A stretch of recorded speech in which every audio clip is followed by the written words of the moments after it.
नमस्कार दोस्तों, आप सभी का स्वागत है the cat school design learning hub के इस एपिसोड में। आज हम देखने वाले हैं असेंबली डिज़ाइन का कंप्लीट ट्यूटोरियल। तो सबसे पहले अभी तक अपन ने मल्टीपल बॉडी असेंबली देखी थी। उसमें होता क्या था कि अपन पार्ट बॉडी में या पार्ट डिज़ाइन में हम बॉडी इंसर्ट करके हम एक कंपोनेंट बनाते थे, प्रोडक्ट बनाते थे। अब क्या होगा कि अब हम हर चीज़ को अलग अलग रखेंगे। जैसे प्रोडक्ट है, अभी आपको यहाँ पे प्रोडक्ट दिखेगा, ये बाय डिफ़ॉल्ट ओपन होता है। इसको मैं बंद कर देता हूँ। Start mechanical design, assembly design. ठीक है, असेंबली डिज़ाइन में सबसे पहले आपको दिखेगा प्रोडक्ट के अंदर आपको पार्ट्स इंसर्ट करने पड़ेंगे, तभी आपका एक कंपोनेंट बनेगा। ठीक है, तो अपने पास कुछ कंस्ट्रेंट हैं और कुछ अपने पास मूव के टूल्स हैं। मैंने एक असेंबली बना के रखी है पहले से ही, डबल बेयरिंग असेंबली। तो मैं उसका एक एग्जांपल देता हूँ आपको, ताकि आपको समझ में आ जाए कि कंस्ट्रेंट कैसे लगाना है, असेंबली करनी कैसे है और क्या क्या इंपॉर्टेंट पॉइंट्स हैं जो हमको ध्यान में रखने हैं। असेंबली बनानी है कैसे, वो मैं आपको डिस्क्रिप्शन में उसका लिंक दे दूँगा, तो आप वहाँ से डाउनलोड करके आप बना सकते हैं, प्रैक्टिस कर सकते हैं। सबसे पहले क्या आता है, सबसे पहले अगर मुझे असेंबली करनी है तो मुझे पार्ट्स लेके आने पड़ेंगे यहाँ पे इस वर्क बेंच में। तो पार्ट्स लाने के लिए मेरे पास क्या है, प्रोडक्ट दिख रहा है। प्रोडक्ट के अंदर मैंने राइट क्लिक किया, कंपोनेंट्स, एग्जिस्टिंग कंपोनेंट्स। अगर मेरे पास कंपोनेंट पहले से बने हुए हैं तो मैं कंपोनेंट को इंसर्ट करा लूँगा एग्जिस्टिंग कंपोनेंट पे क्लिक करके। अगर नहीं बने हैं और आपको बनाना है तो आप न्यू पार्ट पे क्लिक करके बना सकते हैं। कैसे बनाएंगे, न्यू पार्ट पे क्लिक किया और जैसे न्यू पार्ट पे क्लिक किया अपन ने तो यहाँ पे पार्ट 1 आ जाता है और ये आपकी ट्री एक्सपैंड हो जाती है। अब यहाँ पे न्यू पार्ट आ गया। अब यहाँ पे डिज़ाइन कैसे करें, क्योंकि यहाँ पे तो टूल्स आपके स्केचिंग के टूल्स तो दिख नहीं रहे हैं आपको। अब करना क्या है आपको, कि पार्ट को अपन ने एक्सपैंड किया और जैसे आप कोई पार्ट बना रहे हैं तो उसको पार्ट पर राइट क्लिक करके प्रॉपर्टीज़ पे जाके उसको फॉर एग्जांपल नाम दे दें। एक इंस्टेंस नेम दीजिए और एक पार्ट नंबर नाम, वो दोनों नेम आपके सेम होने चाहिए। ठीक है, तो आपके देखना वो पार्ट का भी नेम सेम हो जाएगा और उसके प्रोडक्ट का नाम भी सेम हो जाएगा। ठीक है, फिर उसको एक्सपैंड करके पार्ट बॉडी में गए तो अपन सीधे कहाँ पे आ गए, अपन आगे सीधे पार्ट डिज़ाइन वर्क बेंच में। और जैसे यहाँ पे मैं कुछ बना लेता हूँ एग्जाम्पल के तौर पे। फॉर एग्जाम्पल मैंने एक रेक्टेंगल बना लिया। ठीक है, इसका मैं डायमेंशन दे देता हूँ। एक मैं समझाने के लिए बता रहा हूँ आपको कि अगर मेरे पास पहले से कंपोनेंट्स नहीं हैं और मुझे असेंबली में ही डिज़ाइन करना है तो मैं क्या करूँगा, मुझे कुछ इस तरह से डिज़ाइन करना पड़ेगा। तो मैं यहाँ पे एक होल बना देता हूँ जिसका डायमीटर मैं रख ले रहा हूँ 40 mm। एग्जिट वर्क बेंच किया, इसको मैंने पैड कर दिया। ठीक है, 50 mm मिरर एक्सटेंट। ठीक है, इसको मैं कलर दे देता हूँ। फॉर एग्जांपल मैंने ग्रीन कलर दे दिया। प्लेन्स को हाइड कर लेता हूँ। ये हो गया मेरा। फिर मैं क्या करूँगा, प्रोडक्ट पे डबल क्लिक करूँगा। जैसे ही प्रोडक्ट पे डबल क्लिक किया तो मैं कहाँ पे आ गया, वापस से असेंबली वर्क बेंच में।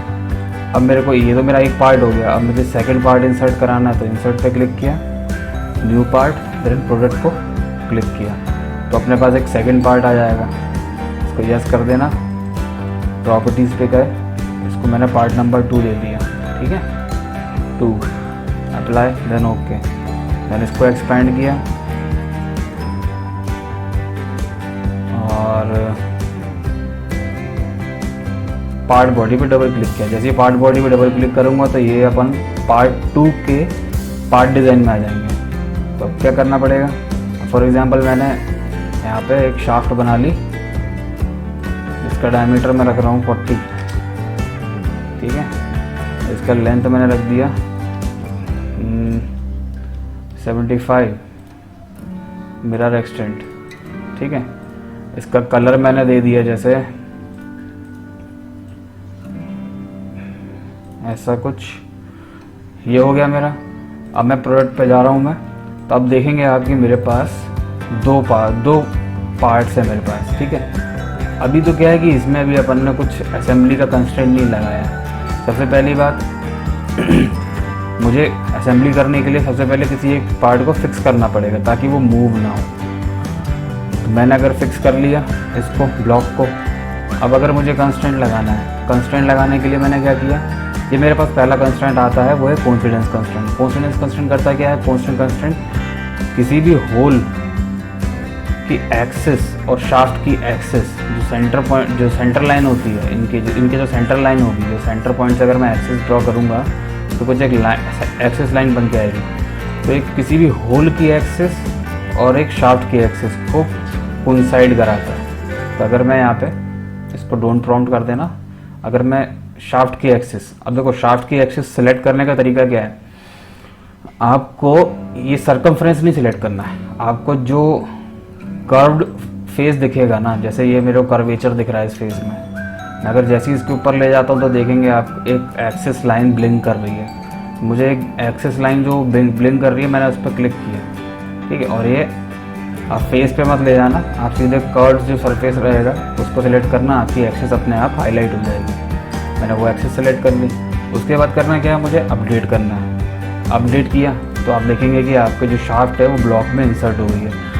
ये तो हो गया पहला कोइंसिडेंस कंस्ट्रेंट। अब इसमें होता क्या है, इसमें अभी कंस्ट्रेंट लगा हुआ है। अब जैसे मैनिपुलेशन टूल है मेरे पास, ये मूव कमांड, अब जैसे बाई चांस मैंने मैनिपुलेशन टूल से, अब मैनिपुलेशन टूल में होता क्या है कि आप एक्स वाई जेड किसी भी डायरेक्शन में आप इसको मूव करा सकते हैं। मैंने एक्स में मूव करा दिया, वाई में मूव करा दिया, जेड में मूव करा सकता हूँ, ठीक है। उसी तरीके से मैं किसी डायरेक्शन के अलॉन्ग मूव करा सकता हूँ। अब जैसे मेरे पास डायरेक्शन अगर ये होती तो इस डायरेक्शन के अलॉन्ग मूव कर जाता, एक्स वाई के अलॉन्ग मूव कर सकता है ये, ठीक है। प्लेन क्या है, प्लेन के अकॉर्डिंग मूव कर सकता है, एक्स एक्सिस के अलॉन्ग रोटेट कर सकता है, ठीक है, कुछ ऐसा, वाई के अलॉन्ग रोटेट कर सकता है, ठीक है, जेड के अलॉन्ग रोटेट कर सकता है, और किसी एक्सिस के अबाउट रोटेट कर सकता है। अगर मेरे पास एक्सिस ये है, इसके अबाउट रोटेट कर सकता है। अब मैंने देखो इसमें छेड़खानी करी, मैंने इसको जो पहले ये सेंटर पे था, कोइंसिडेंस था यहाँ पे, वहाँ से उठा के मैंने इसको अलग कर दिया, घुमा फिरा दिया। तो आपको एक चीज़ ध्यान में रखनी है कि जैसे ही आप इसको कुछ मूव करेंगे तो आप देख सकते हैं कि यहाँ पे जो कंस्ट्रेंट जो आपका लगा था वो अभी उसका कलर ब्लैक हो गया है। दैट मीन्स कि आपका कंस्ट्रेंट डेड हो गया है। और डेड कंस्ट्रेंट अगर होता है तो एक बार आप उसको अपडेट कर देंगे तो वो अपनी ओरिजिनल पोजीशन पे वापस से चला जाएगा, ठीक है। ये तो होती है बात कंस्ट्रेंट की। अपडेट करना ज़रूरी है, अगर अपडेट नहीं करेंगे तो फिर आपका कंस्ट्रेंट वो डेड का डेड ही रहेगा। नेक्स्ट आता है मेरे पास offset constraint, sorry contact constraint, my mistake. Contact constraint में क्या होता है कि आप किसी फेस को कॉन्टैक्ट करा सकते हैं। जैसे मेरे पास ये फेस है और एक ये फेस है, अगर मैं इन दोनों को फेस को अगर मैं कॉन्टैक्ट कराऊँ तो दोनों बराबर पे आ जाएंगे, ठीक है, दोनों फेस कॉन्टैक्ट में आ गए। इसके बाद मेरे पास आता है क्या, ऑफसेट कंस्ट्रेंट। ऑफसेट कंस्ट्रेंट में क्या होता है कि वो किसी लेंथ पे आपका ऑफसेट हो जाएगा। जैसे मेरे पास ये फेस से लेके ये फेस तक के बीच में जो गैप आ रहा है मेरे पास, जो ऑफसेट लेंथ आ रही है वो मेरे पास -33 है। अगर मैं इसको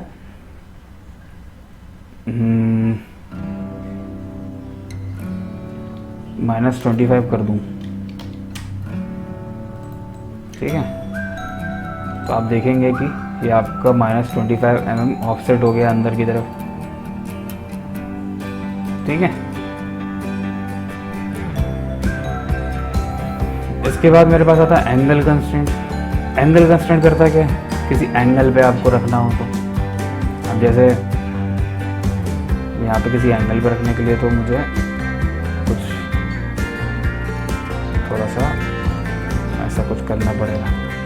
अब जैसे मेरे पास एंगल कंस्ट्रेंट है, मेरे पास ये शाफ्ट है और देखिए ये फेस है, ये शाफ्ट और ये फेस के बीच में एंगल कितना बन रहा था, मैं उस एंगल के हिसाब से मैं इसको रख सकता हूँ, ठीक है।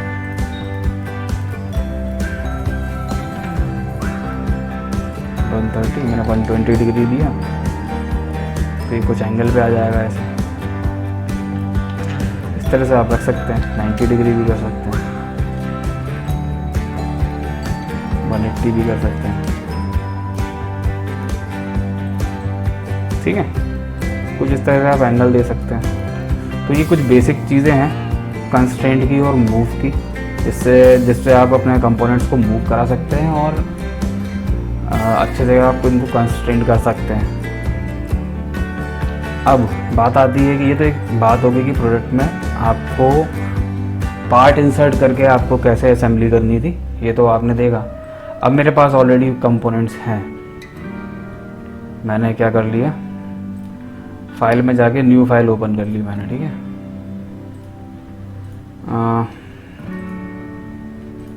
न्यू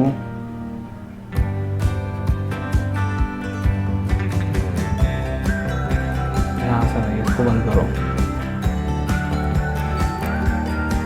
असेंबली डिज़ाइन, ठीक है। अब मेरे को असेंबली करनी है, डबल बेयरिंग असेंबली। कंपोनेंट्स पे गए, एग्जिस्टिंग कंपोनेंट, ठीक है। जो मेरे पार्ट्स हैं मैंने बना के रखे थे पहले से ही, जो मेरे पार्ट्स हैं उनको मैंने इंसर्ट करा लिया, ठीक है। बुश मेरे को 2 चाहिए और मुझे बोल्ट है, मुझे बोल्ट चाहिए 6। अगर मेरे पास ना, मुझे कुछ चीज़ अगर मल्टीपल क्वांटिटीज़ में चाहिए तो मुझे वो वापस से इंसर्ट करानी पड़ेंगी। कंपोनेंट्स में गया, एग्जिस्टिंग कंपोनेंट में गया, बुशिंग और बोल्ट, 2 चीज़ मुझे इंसर्ट करानी है वापस से। राइट क्लिक किया, वापस से बोल्ट,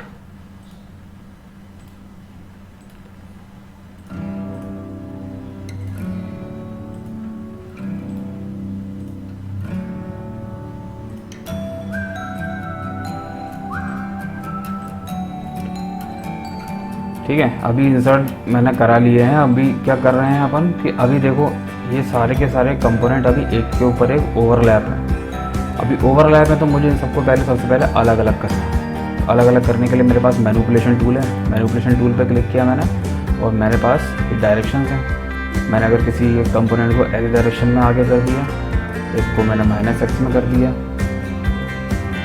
एक कंपोनेंट को मैं y में कर देता हूँ, बाकियों को मैं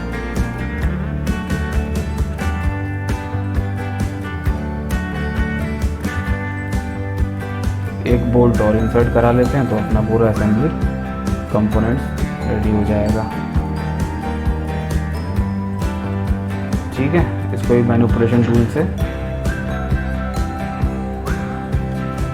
सबसे पहले क्या होता है ना कि चीज़ों को अलग अलग कर लो, ठीक है।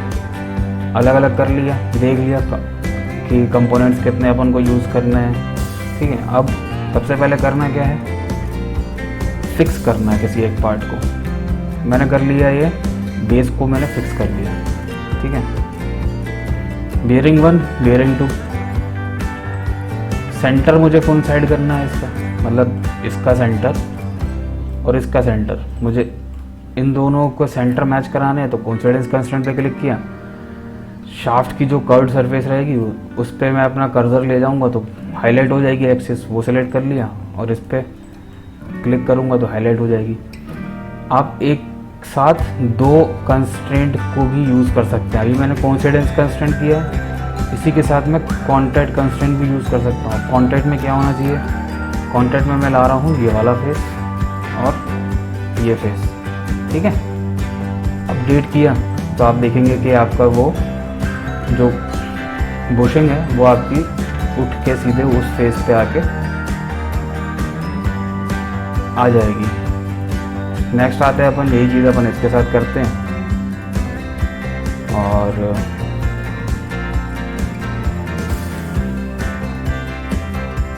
कुछ इस तरीके से हमने इसको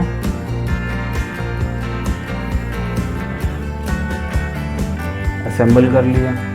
अब इसकी जो आती है अपर कवर, अब इसको हमने क्या कर लिया, इसकी एक्सेस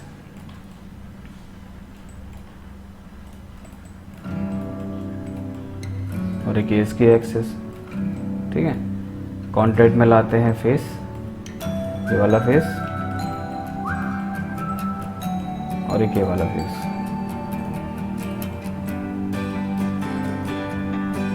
ठीक है। अब फटाफट अपन बोल्ट्स लगाते हुए चलते हैं। ये एक्सेस मैं एक साथ करता हुआ चल रहा हूँ,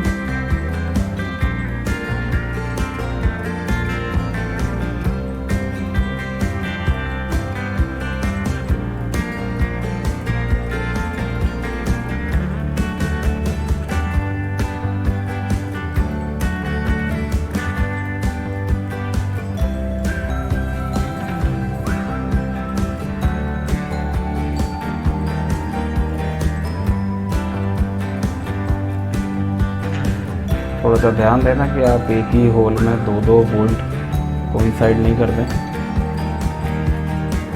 कोइंसाइड कर देंगे तो कोई दिक्कत हो जाएगी आपको, क्योंकि वो ओवरलैप होके बन जाएगा। मैंने अपडेट कर दिया तो आप देख सकते हैं कि आपके बोल्ट्स पोजीशन हो गए हैं होल में।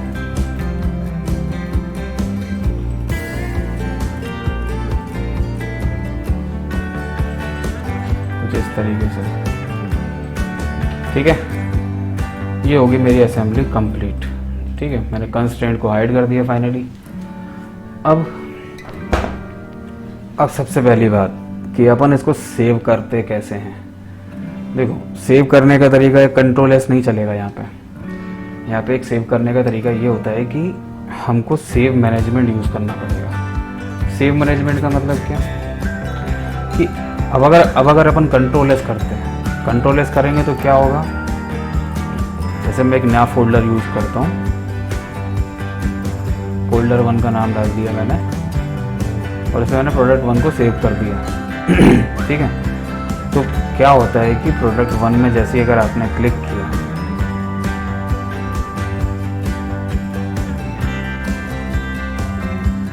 तो क्या होता है कि देखो, उसने क्या सिर्फ प्रोडक्ट की फाइल ही उसने सेव करी है, बाकी के पार्ट सेव नहीं किए हैं। मतलब ये होता है कि अगर मैं इसको डिलीट मारता हूँ, आपको समझाता हूँ अच्छे से। इसको सेव करने का तरीका ये है कि आप सबसे पहले सेव मैनेजमेंट में जाइए। प्रोडक्ट अगर आपको नाम देना है, जैसे प्रोडक्ट पे राइट क्लिक किया, प्रॉपर्टीज़ पे जाइए और प्रोडक्ट पे जाके आप इसको नाम दे सकते हैं।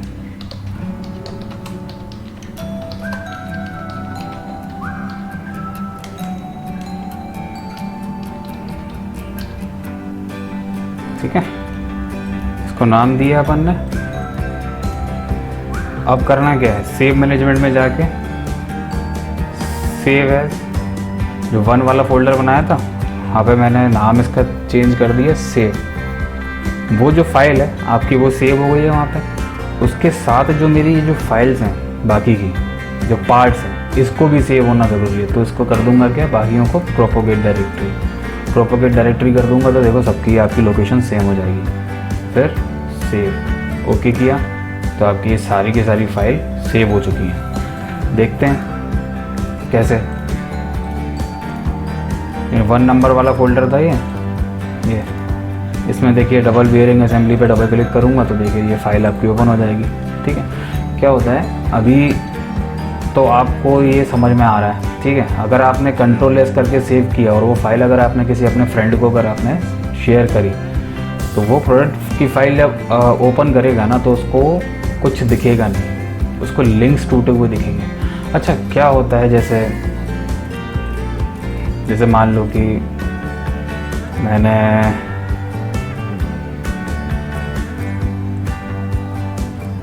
बोल्ट का एक पार्ट डिलीट कर दिया। ठीक है, अब अगर मैं डबल बेयरिंग को अगर मैं ओपन करता हूँ तो देखेंगे कि आपको ये एरर देगा एक, the file in the following list could not be found और contain the wrong information for the active document. Close कर सकते हैं इसको और आप देखेंगे कि आपके जो बोल्ट के जो पार्ट्स हैं उनके लिंक्स टूट गए हैं अभी,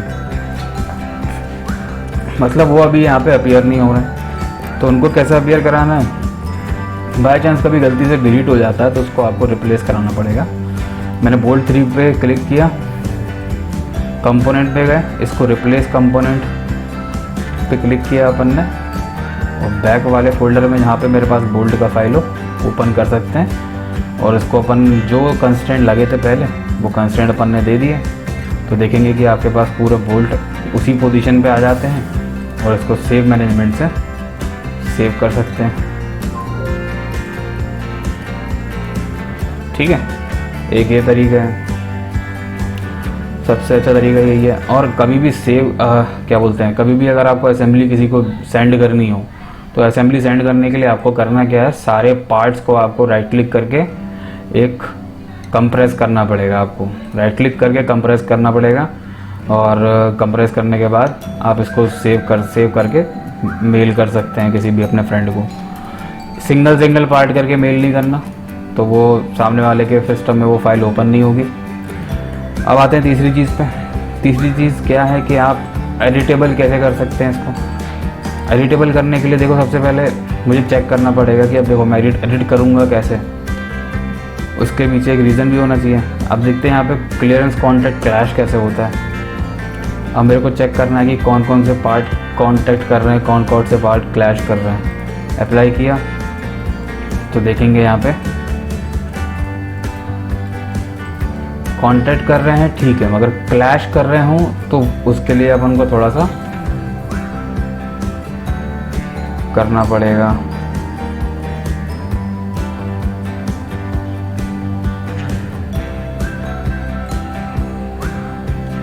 क्लैश ये कहाँ पे कर रहा है, ये क्लियरेंस है,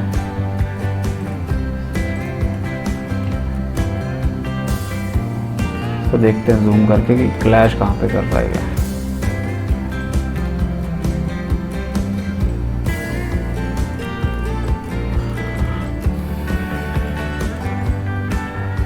ओके, अब देखो ये जो फेस बना था ये फेस रिमूव नहीं हुआ है, तो इस कारण से वो क्लैशिंग हो रही है यहाँ पे। तो मैं क्या करता हूँ, मैं बोल्ट को हाइड कर देता हूँ। ठीक है, अब ये पार्ट को मुझे एडिट करना है, तो इस पार्ट पे मैंने इसका सेंटर ग्राफ पे क्लिक किया, तो इसने क्या किया, इसकी पूरी ट्री खोल दी। बॉडी 2 में गया, इसको डिफाइन कर दीजिए।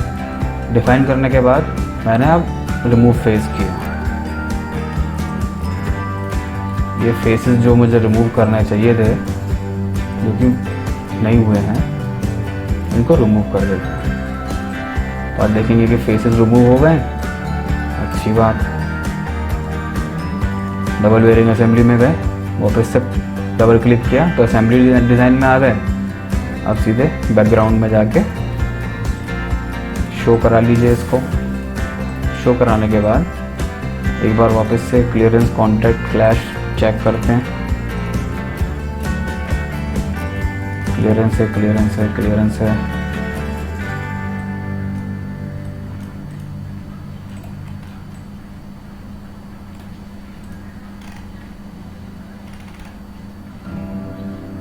क्लैश नहीं होना चाहिए, क्लियरेंस कॉन्टैक्ट चलेगा, ठीक है।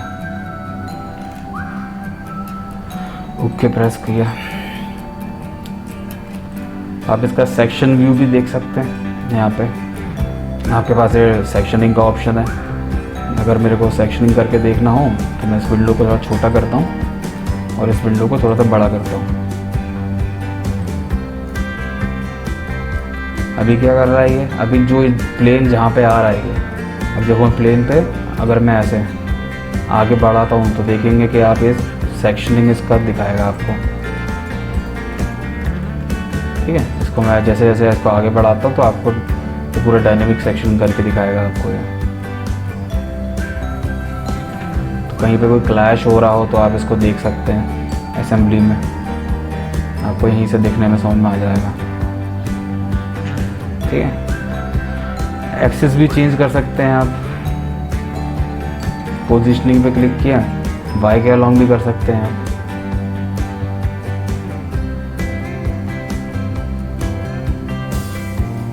आप जेड के अलॉन्ग भी कर सकते हैं। ठीक है, कैंसिल प्रेस किया मैंने, इस विंडो को बड़ा किया। आप अपनी असेंबली को एक्सप्लोड करके भी देख सकते हैं। मेरे पास एक्सप्लोड का ऑप्शन है, ये एक्सप्लोड किया मैंने, अप्लाई किया तो ये आपकी असेंबली एक्सप्लोड हो जाएगी। ठीक है, इसको वापस से रीपोजिशन करने के लिए इस कर्सर को पीछे लेके आइए तो आपका पूरा ये एक्सप्लोड एंड असेंबल्ड आपका व्यूज़ मिल सकते हैं आपको। ठीक है, कैंसिल। तो इसको सेव कर दीजिएगा, सेव मैनेजमेंट में जाके सेव एज ओवरराइट कर दिया मैंने, प्रोपोगेट किया डायरेक्टरी, सेव किया मैंने कुछ इस तरीके से। तो प्रैक्टिस करके देखना और कमेंट्स में बताना मुझे कि असेंबली आपसे बना कैसा बना मुझे बताइएगा कमेंट्स बॉक्स में, और कुछ सजेशन हो तो मुझे दीजिएगा कुछ, तो मैं ज़रूर उस पर नेक्स्ट वीडियो बनाऊँगा। आशा करता हूँ आपको ये वीडियो ज़रूर पसंद आया होगा। वीडियो अच्छा लगा तो लाइक करें, चैनल पे पहली बार आए तो सब्सक्राइब करें। आप लोगों से जल्दी मिलता हूँ अगले एपिसोड में, तब तक के लिए धन्यवाद। जय हिंद।